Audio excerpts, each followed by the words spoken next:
estamos sobre que Jesus se autorretrata como eu sou, assim como ele fez no Antigo Testamento. Lembra quando ele falou para Moisés: Moisés, vai lá e fala que você vai em nome do eu sou.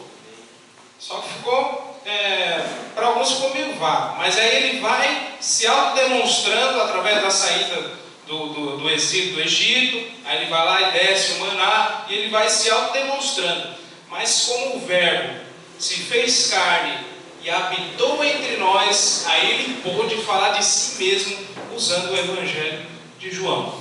Ele se autorretratou usando esse Evangelho, e o evangelista foi bem notório quando notou e anotou todas essas referências de quando Jesus usa a palavra eu sou. Semana passada nós tratamos que ele é o pão da vida. Por que Jesus é o pão da vida? Por que Jesus usou essa figura de linguagem? Vou dar um exemplo de mim mesmo. Eu, quando estava no mundão, procurava me alimentar de coisas vãs, que não supriam a minha fome. Mas quando eu passei a de novo vir para a igreja, Deus sustentou a minha fome, e hoje eu posso ter esse autossustento através de Jesus, através da palavra dele. Ele é o sustento que sacia a nossa fome de verdade, meus irmãos. Por isso ele é autorretratado como o pão da vida. E hoje nós vamos lá para o Evangelho de João, capítulo 8, versículo 12. Ele vai se autorretratar como a luz do mundo. Evangelho de João, capítulo 8, versículo 12. Quem achou, diga amém. Amém. Quem não achou, diga escola bíblica dominical. Domingo, pela manhã, a partir das 8 horas, oração, e depois nós entramos com a aula propriamente dita. Quem não achou, diga também estudo da palavra de Deus, que nós temos aqui com quem vai descer as águas batismais, terças e quinta-feiras. Pois bem, ele vai dizer o seguinte: e falou-lhes, pois, Jesus outra vez, dizendo: eu sou a luz do mundo.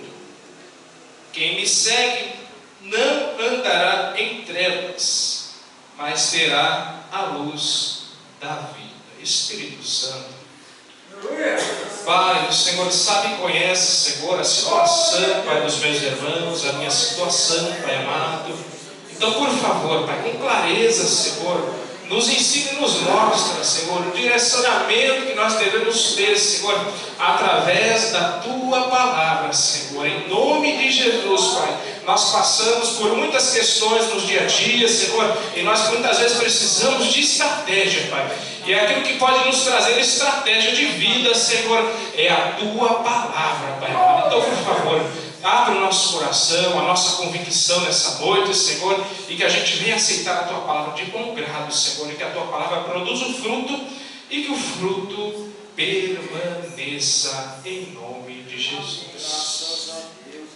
Irmãos, Jesus vai usar uma linguagem, e Ele usa a linguagem que Ele é a luz do mundo. O que Jesus quis dizer em Ele ser a luz do mundo?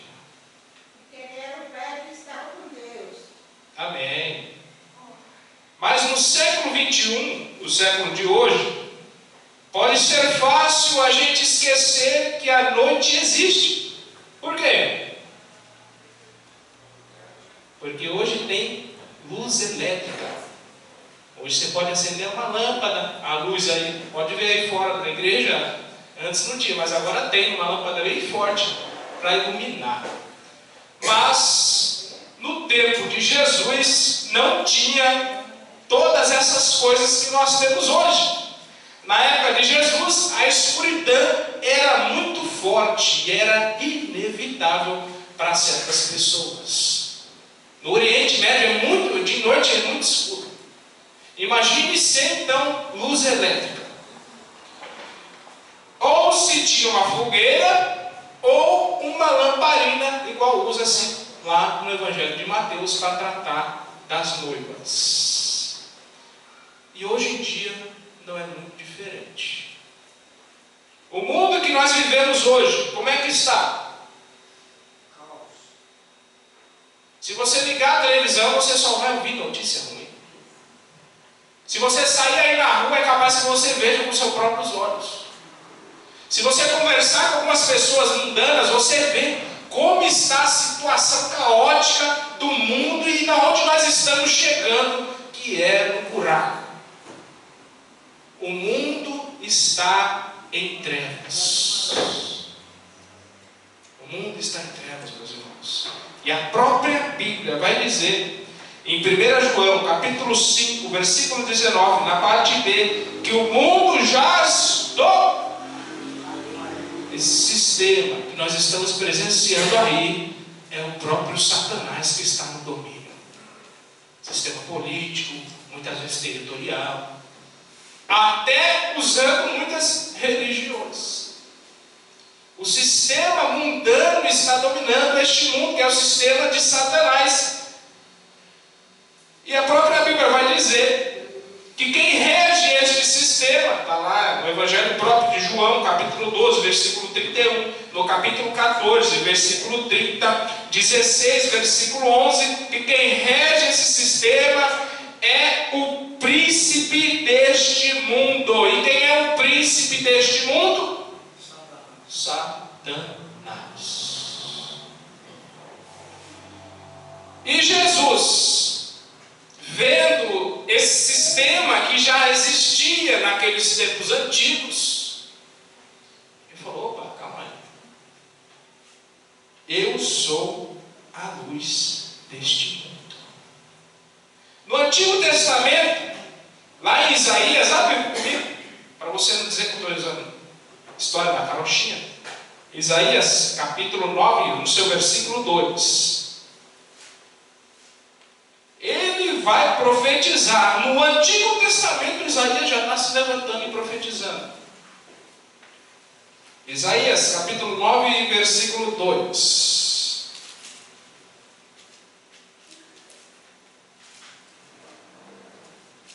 Quem achou, lê. O povo que andava em trevas viu uma grande luz, e sobre os que habitavam na região da sombra de morte resplandeceu a luz. Como é que o povo estava, meus irmãos? Em trevas. Em trevas. Só que foi dito hoje que Jesus criou o ser humano e faz a manutenção do ser humano pela misericórdia dele. Você acha que Deus iria criar você, imagem e semelhança de Cristo, para que você ficasse à base desse sistema imundo e corrupto neste mundo? Claro que não. Jesus, ele tem um remédio para este mundo. Só que nem todos querem acreditar que ele é o remédio deste mundo. Nem todos querem deixar essa luz se deixar iluminar a própria vida. A maioria das pessoas aí fora querem viver sobre o seu domínio próprio, não querem negar a si mesmo, querem uma coisa fácil, uma coisa mastigada. Mas nós não, nós deixamos essa luz entrar dentro de nós, e agora nós podemos ser livres para dizer não para esse sistema, para dizer não para Satanás e para dizer não para esse pecado que domina o mundo. Você é livre para dizer não para Satanás. Não, Satanás, aqui pecado não, é assim. A liberdade é para isso. E como é que você conseguiu essa liberdade? De dizer não para o pecado. Pare e pense um pouquinho. A gente nem era merecedor de nada disso. E Jesus, por amor a Ele mesmo, Ele se entregou a sua vida para iluminar a nossa. Nós não sendo nem merecedores, mas graças a Deus, porque a misericórdia dele é a causa de e nós não sermos consumidos. Aleluia. Deus é misericórdia pura, meus irmãos. Isaías capítulo 9, versículo 2, ele vai descrever como é que estava a situação, e essa profecia se cumpre. Quando ela se cumpre? Lá em Mateus capítulo 4, versículo 16 e 17. Como é que o povo estava? O povo estava sentado em trevas e viu uma grande luz, e para que estavam assentados na região da sombra da morte, raiou a luz. Nós, eu e você, nós estávamos sob essas trevas. E Jesus Cristo de Nazaré, enviado por Deus, ele falou: não, eles não vão ficar nessa situação aí não. Não, o irmão Herão não vai ficar nessa situação aí não. Porque eu sou a luz do mundo, e a luz vai iluminar muitas vidas nessa terra. O problema é o nosso coração. O problema é que muitas vezes a gente abre um guarda-chuva e não deixa essa luz, né? Tem aquela famosa sombrinha, né? Para proteger do sol. Os irmãos aqui, tem algumas irmãs e irmãos que andam com essa sombrinha. Mas esse mundão aí está com o guarda-chuva aberto, está com a sombrinha aberta, que não quer deixar essa luz raiar no coração. E só quem pode suprir os nossos problemas, muitas das vezes, é Jesus Cristo de Nazaré. Principalmente essa fome, esse buraco no nosso coração. Por isso que você vê muitas pessoas tentando preencher, tentando se alumiar de coisas vãs, que não vão fazer, não vão suprir, e não vão raiar de verdade uma luz que ilumina, que não pode trazer salvação de alma, de vida, que muito pelo contrário estão levando essas pessoas para a perdição eterna. Porque se a pessoa não está servindo na luz, o que ela está servindo? Não tem jeito. Ou eu sirvo na luz, ou eu sirvo nas trevas. Não tem meio termo.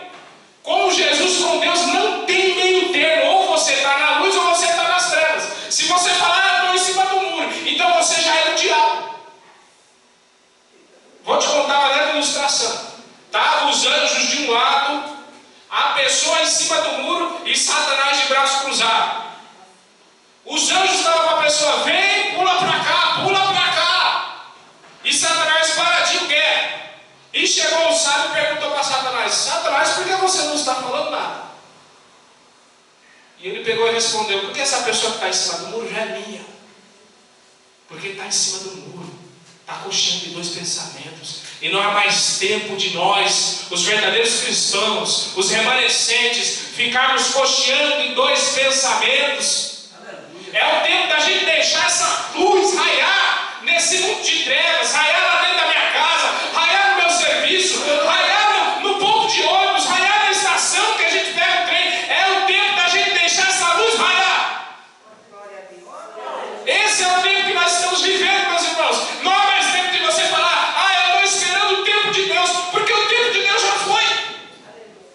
Há 2000 e tantos anos atrás, quando ele se entregou naquela cruz e falou: opa, eu vou dar outra oportunidade para esse mundão velho.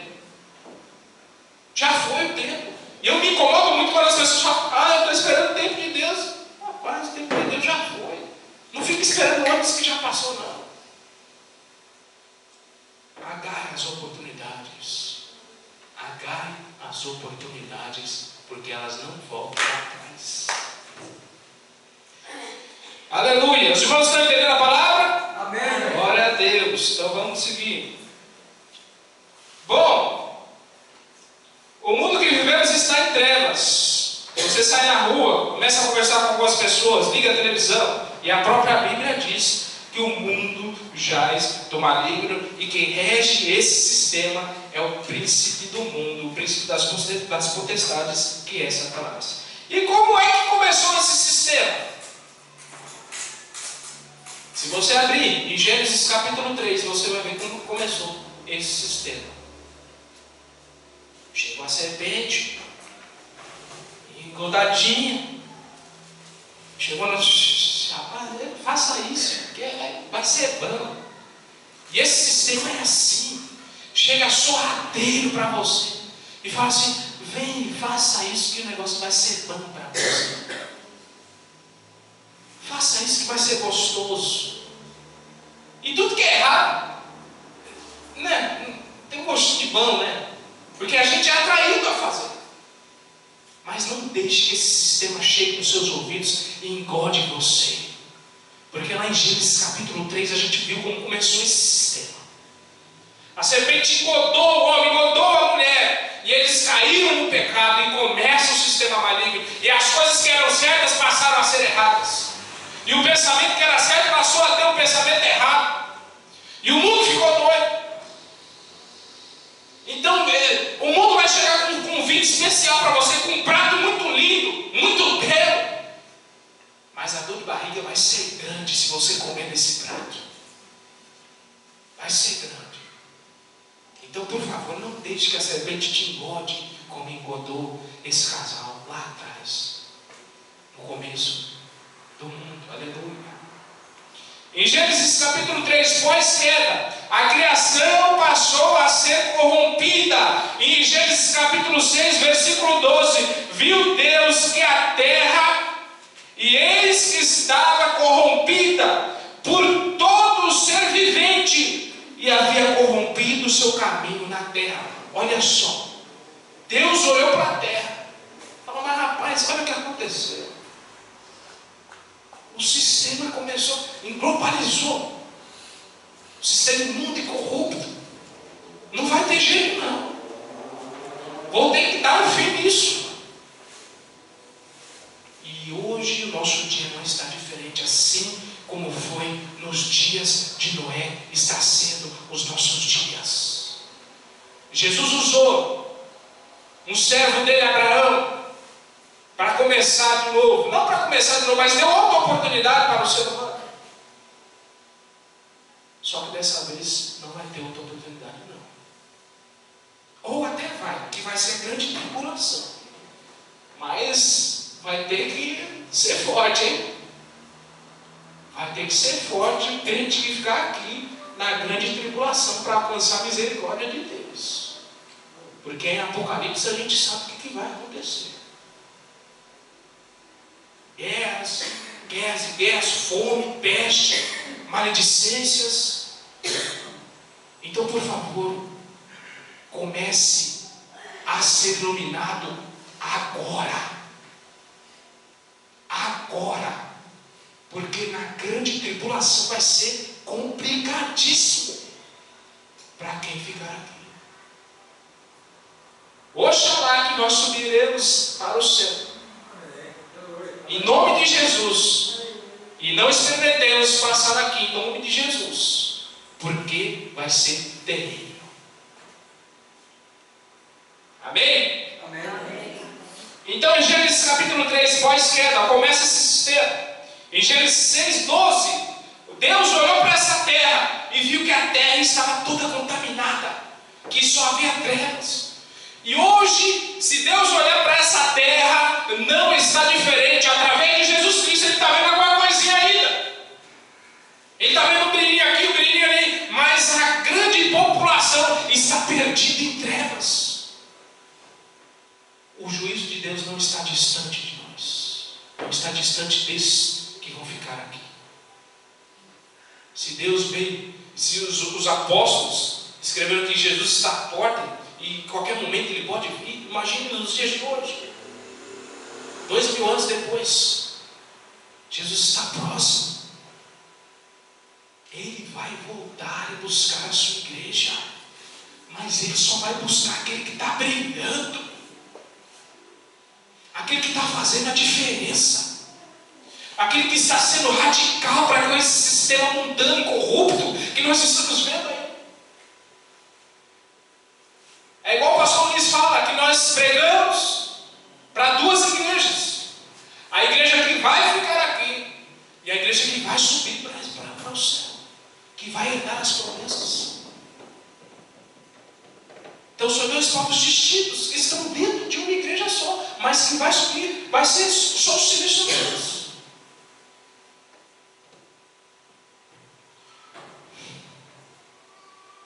Jesus, a luz do mundo. No Antigo Testamento, Isaías já começou a falar sobre essa luz, e essa luz se cumpre em Mateus, capítulo 4, 16 e 17.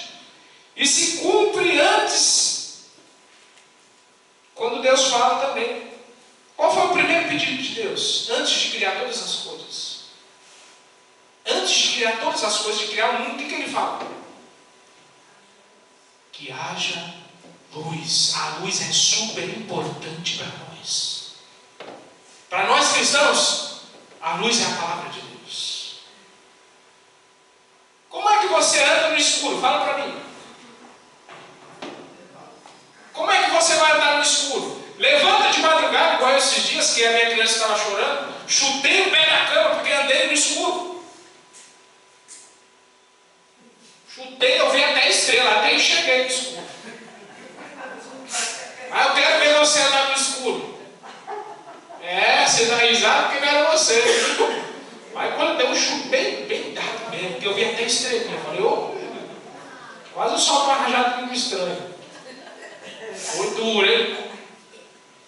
Mas não tem como a gente andar no escuro, meus irmãos. Por isso que Deus usa essa ilustração, essa figura de linguagem. Porque você não consegue andar no escuro. Para nós, a nossa lâmpada continua sendo a palavra de Deus. O Verbo era Deus. E o Verbo se fez carne e habitou entre nós. E hoje esse Verbo vivo está aqui nas nossas mãos. O Verbo vivo é a palavra de Deus. Jesus Cristo está nas nossas mãos, está no nosso coração, está na nossa mente. Pela palavra dele nós cremos que ele é a luz e ilumina o nosso caminho. Pela palavra dele.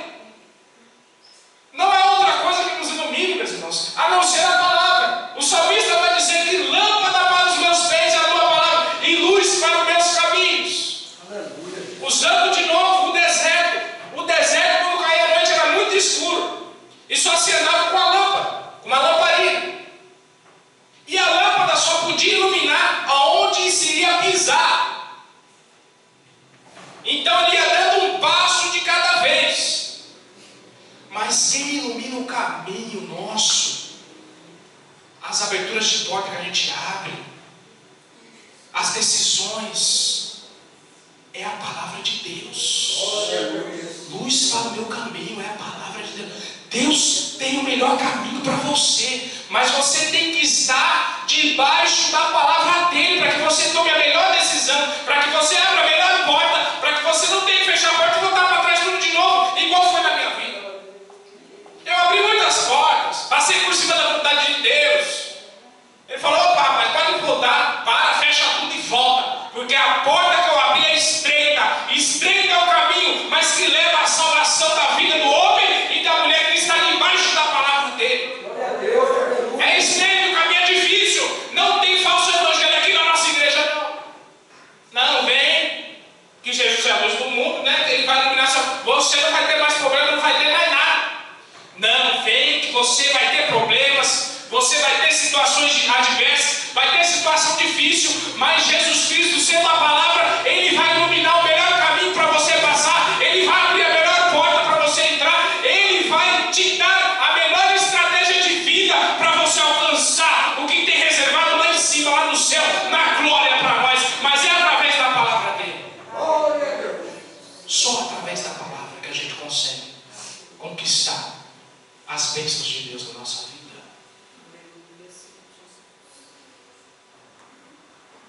Pois bem, ele fala que haja luz, e a luz é de suprema importância para nós. Só que eu te digo, lá em 1 João, abre aí alguém, capítulo 1, versículo 6, primeira carta a João, capítulo 1, versículo 6. Isso. Primeira carta de João, capítulo 1, versículo 6. Se dissermos que temos comunhão com ele e andarmos em trevas, mentimos e não praticamos a verdade. Então não tem jeito. Eu já disse a vocês, não tem jeito de a pessoa falar, não, eu estou em comunhão com Cristo, mas eu posso fazer isso aqui, não posso. É fácil que você vai ver. Mas eu posso cometer um pecadinho, é só um pecadinho. É pequenininho, ninguém está vendo. Jesus está vendo. Não tem como você ter comunhão com Deus e com este mundão. Sendo assim, você é do mundão. A palavra palavra dele está dizendo. Mas, aí nesse mesmo capítulo 1, no versículo 7, ele lança um desafio para nós. Vai lá, gente. Versículo 7. Qual?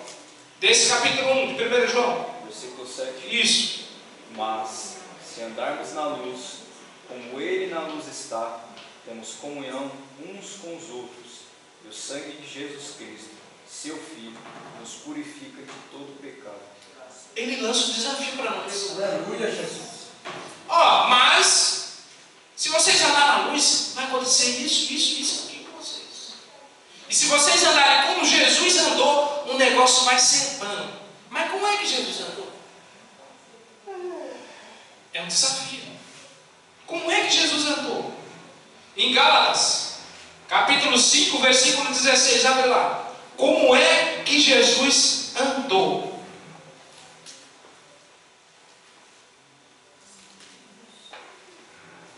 Gálatas 5,16. Digo, porém, andai em espírito e não cumprireis a concupiscência da carne.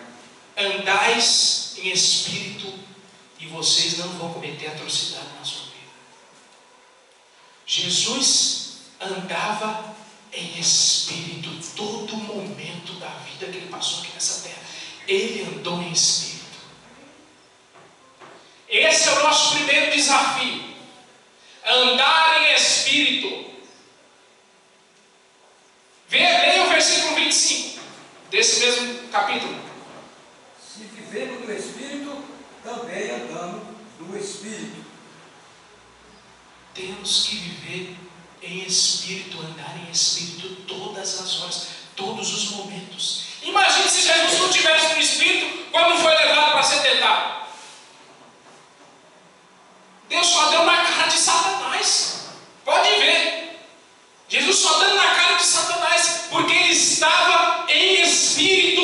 E muitas vezes Satanás vai chegar para mim e para você, e você vai ter que ter a capacidade de dar na cara dele também. Mas você tem que estar em espírito para fazer isso. Aí a pessoa vai chegar em você e vai te dar um chacoalhão e tal, e você vai estar no espírito, você está vendo e tal. Mas se você não estiver no espírito, você vai dar na cara dele também. Aí você vai deixar de ser luz e vai virar treva. Estou dando um exemplo bem palpável para vocês. Nós temos que andar em espírito todo momento, porque Satanás não está brincando de ser Satanás. Ele está na potestade, ele está nesse ar, ele está aqui agora. Mas nós temos a luz dentro de nós. E quando chegar Satanás para nós, se tentar chacoalhar a gente dando o espírito, nós vamos dar uma bordoada nele, e por 7 caminhos ele vai ter que sair fora. Por 7 caminhos ele vai ter que sair correndo. Porque as trevas não se dão com a luz dissipa as trevas. Amém? Amém. Primeiro, Jesus andava em espírito. Vai lá em Efésios capítulo 5, versículo 2. Já estou acabando, mais umas 2 horas a gente acaba. Quando era para estar no forró lá, virava a noite. Efésios Capítulo 5, versículo 2. E andai em amor, como também Cristo vos amou, e se entregou a si mesmo por nós, em oferta e sacrifício a Deus, em cheiro suave. Segundo, Cristo andava em amor. Rapaz, como é difícil.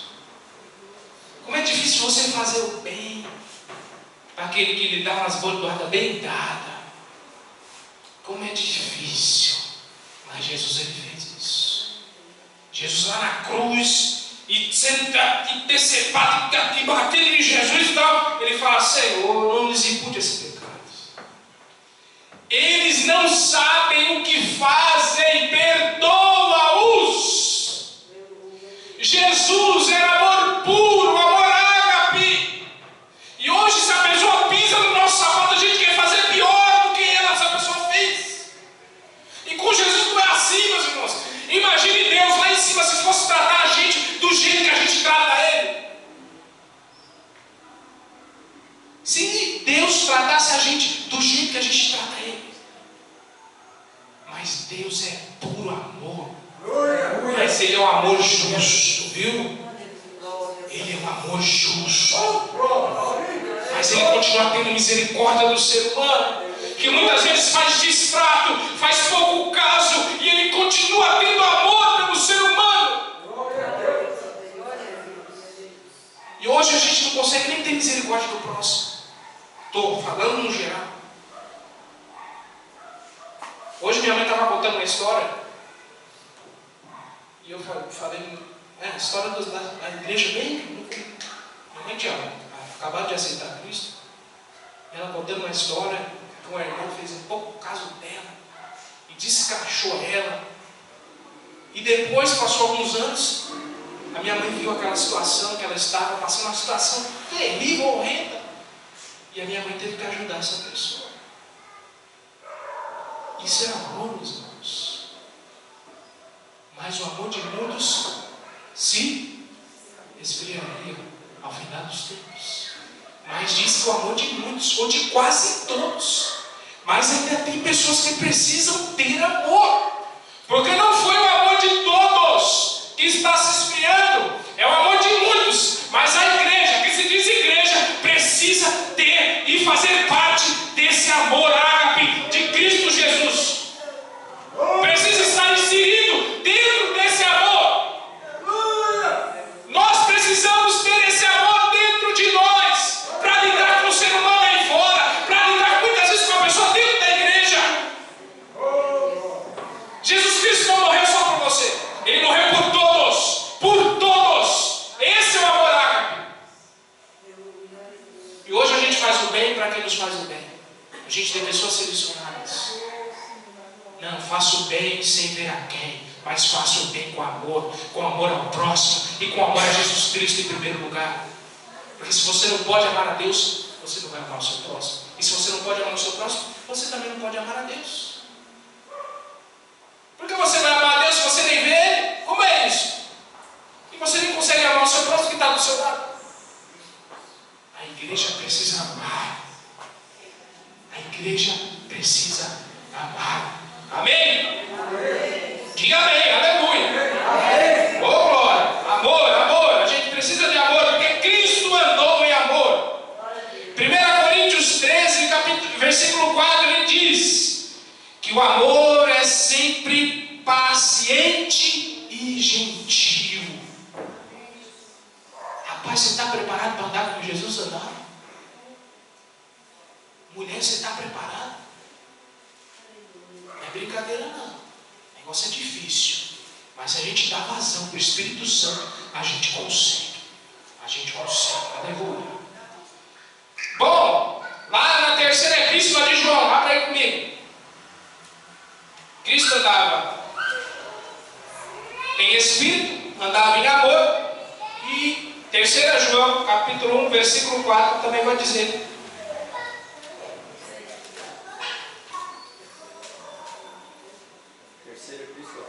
Isso, capítulo 1, versículo 4. Leia.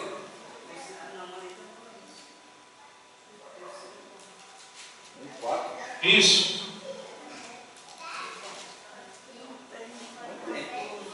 Terceiro de João. Não tenho maior gozo do que este, o de ouvir os meus filhos andam na verdade. Segundo, Cristo andava em verdade. Cristo andava de verdade. Em verdade. Vai lá em Romanos 13:13. Para a gente contextualizar. Romanos 13:13. Bora, meus irmãos. Andemos honestamente como de dia, não em calmarias, nem bebedeiros, nem desonestidade, nem dissoluções, nem contendas.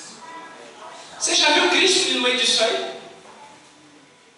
Glutonaria, bebedice, falando mal das pessoas e tal, e colocando lenha na fogueira e na roda dos escarnecedores. Você já viu Cristo nisso aí?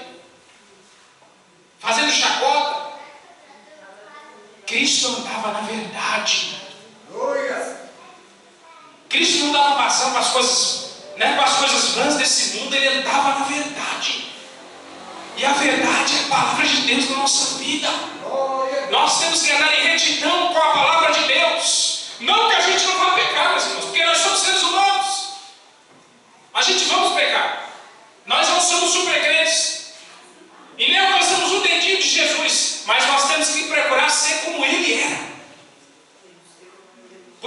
ser como Ele é. E você está preparado para ser igual a Jesus? Lá em Mateus capítulo 5, versículo 14, 15 e 16. Vai lá de novo. Mateus capítulo 5.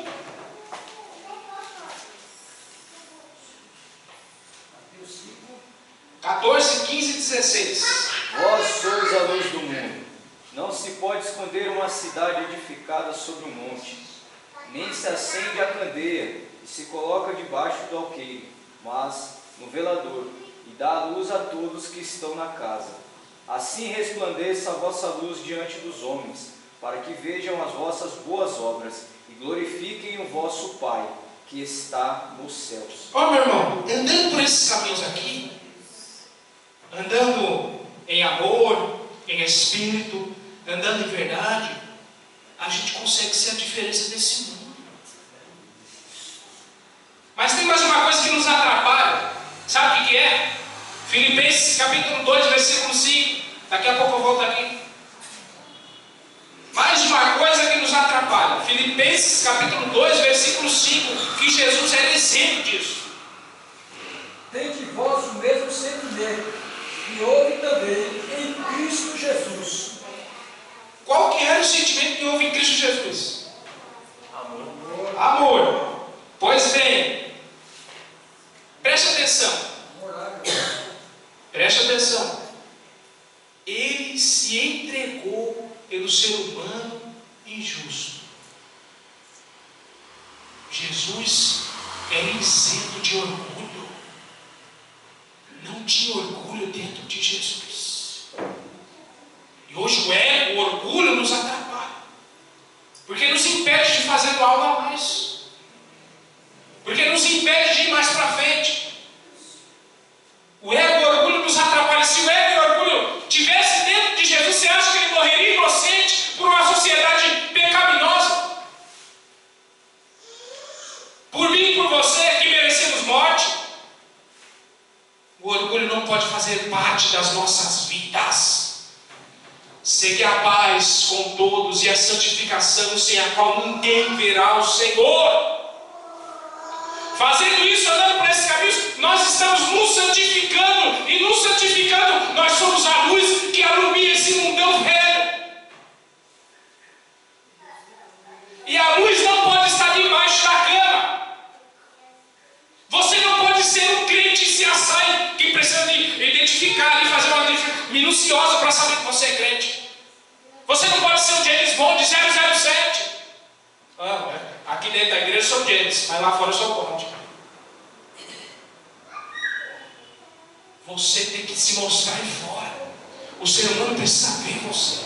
Porque hoje, quando nós subimos para esse púlpito e pregamos a palavra, infelizmente, as pessoas não dão mais crédito. Por quê? Porque as pessoas que sobem no púlpito de maneira errônea, não fazem jus a que estão pregando. Então hoje o ser humano aí fora não quer mais ouvir, o ser humano quer ver. Ele quer ver que tem pessoa brilhando, ele quer ver que tem pessoa que tem um bom trato com o próximo, ele quer ver que tem pessoa que está amando, que tem pessoa que está se santificando, que está se separando desse mundo. A pessoa aí fora quer ver, meus irmãos. Eles querem ver. Porque tem pessoas dentro da igreja que estão jogando o evangelho no lixo. Mas nós damos bom testemunho, sendo a diferença dessa terra, sendo a luz desse mundo. E a luz tem que iluminar, a luz tem que estar em cima, iluminando, não é embaixo da cama, escondido não. Brilha no seu serviço, brilha na condução, brilha no carro dando a carona para alguém, brilha na vida das pessoas, brilha com o seu vizinho, brilha porque as pessoas precisam ver que existem pessoas que estão brilhando. E quem sabe a sua luz ilumine a vida dessa pessoa e ela começa a brilhar também. O ser humano gera ser humano, meus irmãos. Eu sei que a salvação é o Espírito que convence o homem do pecado, da justiça e do juízo, mas não tiver ser humano brilhando, como que essa pessoa vai ver que existe a diferença nessa terra? Como que o Espírito Santo vai tocar nessa pessoa se essa pessoa não vê que tem pessoa fazendo a diferença? É lógico. Então precisamos se isentar do orgulho, porque o orgulho nos atrapalha. Jesus Cristo não tinha orgulho dele. Bom, aqui eu encerro. Abre lá em João, capítulo 12, versículo 35. Evangelho de João, capítulo 12, versículo 35. Eu preciso ser a luz. Você precisa ser a luz.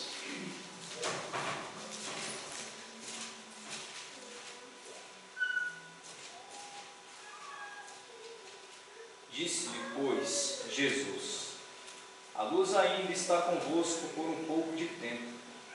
Andai enquanto tendes luz, para que as trevas vos não apanhem. Pois quem anda nas trevas não sabe para onde vai. A luz ainda estava ali com os discípulos naquela ocasião. Jesus. Mas chegaria o tempo que Jesus não estaria mais entre os discípulos. Amém ou não amém? Amém. Bom, a gente hoje ainda necessita dessa luz que nos ilumine para ter tomadas de decisões, para andar pelos caminhos retos de justiça de Deus. A gente ainda necessita dessa luz. Mas vai chegar um dia que nós não vamos necessitar dessa luz aqui, nessa terra. Abre lá, em Apocalipse, capítulo 21, versículo 23, e você vai entender o que eu estou falando.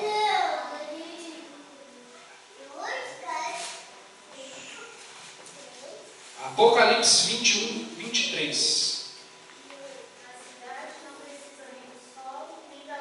Como é que é? Vai ter um lugar reservado para nós que não vai ter necessidade de sol e nem de lua. Continua.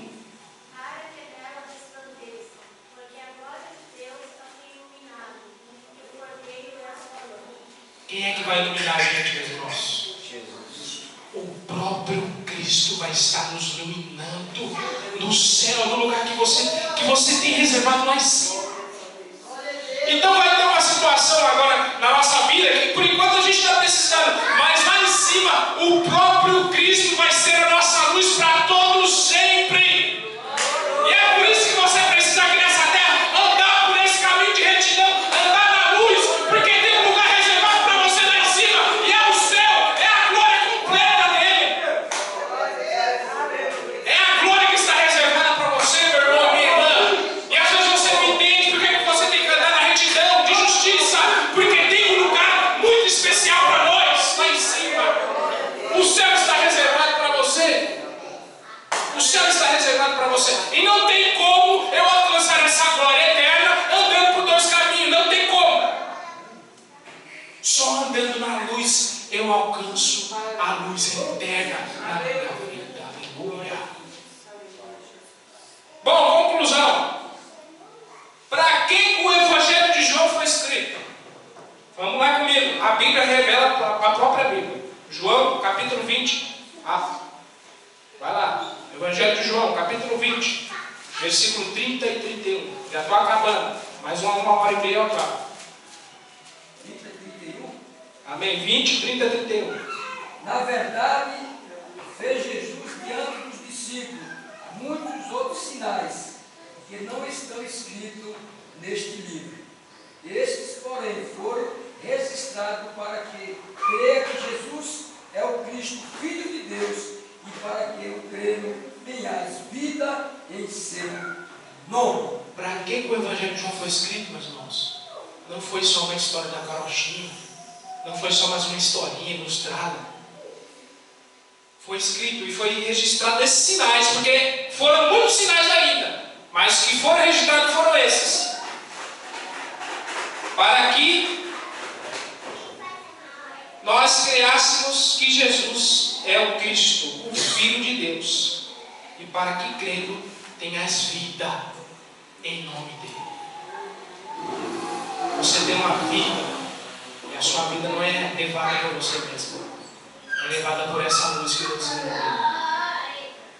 E você seguindo essa luz, você vai alcançar o ápice, que é a vida eterna lá no céu. Amém? As palmas do Senhor do céu.